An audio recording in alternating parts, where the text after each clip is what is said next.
good patients. All right. Drug users, friends of drug users, family members of drug users, listen up. I'm not really telling you how to be a good drug user. Maybe I am in a sense, but it's all just trying to save your life.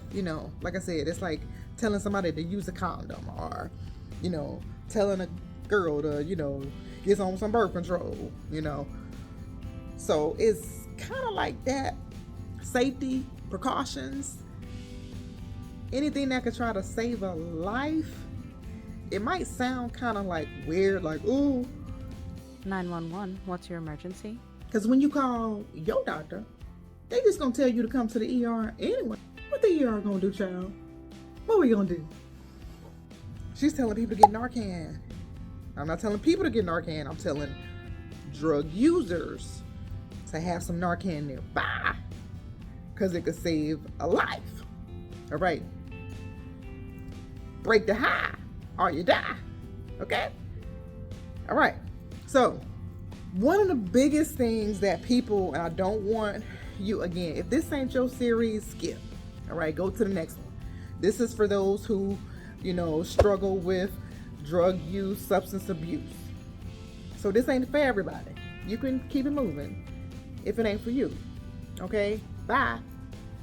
But for those of you who do, or those of you who sell drugs, this probably could benefit you too, because you can probably keep your client. We want to keep everybody alive, keep them alive. Okay? So, when you give Narcan, you still got to call 911. All right? Now, I talked about, I don't know if you're looking, these videos are probably not in any order, but in another video, I talk about how Narcan it doesn't last long. And the second thing is, very important, when you call 911, they not next door to you most of the time, unless you're getting high right next to them, right next to the fire station. All right.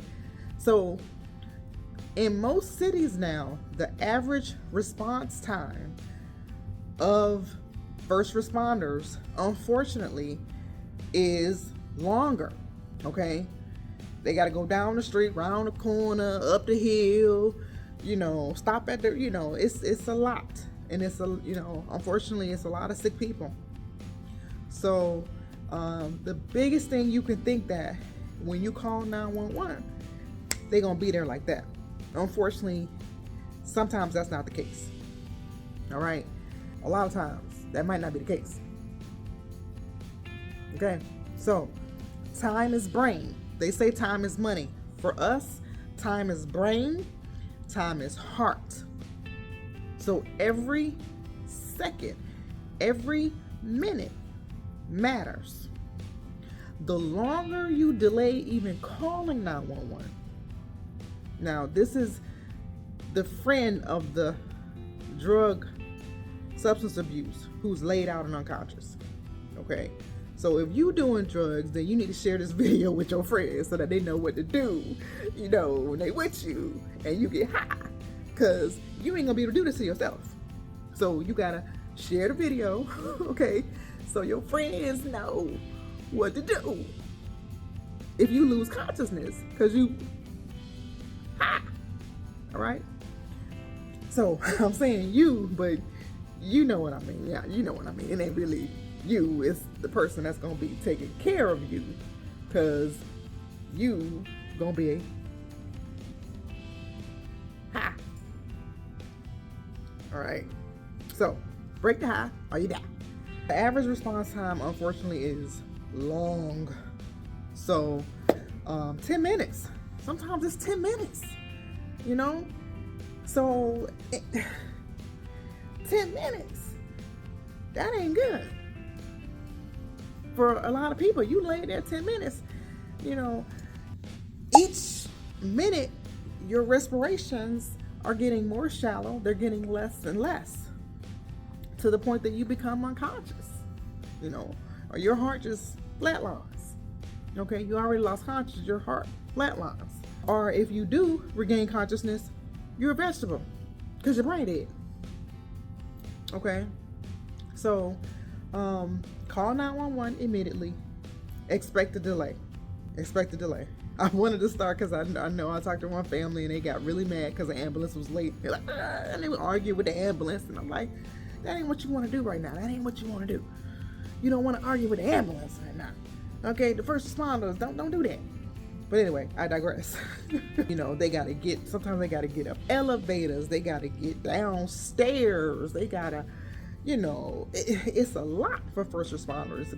God bless, respect much to the first responders, because they deal with a lot to get to y'all. So that's the first thing. Still call 911, even if you give Narcan. Now here's the thing. When you give Narcan, it don't last long. It don't last long. So understand that when you give it, it's a delay. You give it and you might be like, nothing happening. Give it a few more seconds and then they gonna wake up. And then they gonna be mad as hell that you gave them the Narcan, but then they gonna be thanking you the next day because they get high again. Okay? But seriously, Narcan is short acting. So even sometimes in the emergency room, we have to what we call redose it. You think you gave a high dose and they up and they combative, ready to fight, throw them bows. And then the next thing you know, they again, and then you got to redose it. So don't think that because you gave Narcan, it's all over. You were free and clear. No. Because sometimes you still got to call, every time you still got to call 911. But sometimes EMS, ambulance, or even you have to redose it. So if the person is losing consciousness again, you want to squirt again. And you keep doing that until help arrives. Okay? It could be, 5 minutes where, the person loses consciousness again. You may have to repeat that process. So that's the main thing I want you. Don't just think you give Narcan and they up and you think you can walk away and then you think everything's all good. You go back in the, cooking and whatever, and you think they're fine, and then you come back and they lost consciousness. You didn't call 911. You didn't stand by expecting them to lose consciousness again. Okay? And what happened? They lost consciousness again because Narcan is short acting. So sometimes people have to, in the emergency room, we do Narcan drips, which means we're giving them a continuous amount. That really depends on how much drugs they took, how much opiates they took, how much morphine, fentanyl, whatever. What was the dose? Sometimes we just have to put them on drips so that way it'll maintain their oxygen level and maintain their respirations safely, maintain their level of alertness. So those are some of the things that we look at. When you give it, don't think it's the end all be all and you can just walk away. You might have to redose. Number 2, you still need to call 911 because 911, they also can give more. You may not have no more. You know what I'm saying? We know the Narcan you buy from the store. Well, if you look at the other video, you know that the Narcan that you can easily get from the store, you do not need a prescription. Okay? That Narcan comes in 2-pack. Well, if you run out, what you gonna do? You better make sure you call 911. Stop playing. Okay? Stop playing. This ain't over. It ain't over. Okay? Just because you gave Narcan, yeah, you saved a life at that moment. But you still gotta recognize that. Okay? So, I think that's it for this video. I think that's it. Stay tuned for the next video. We still talking Narcan, substance abuse, drug use. Yeah, that's it. See y'all next time. 911, what's your emergency?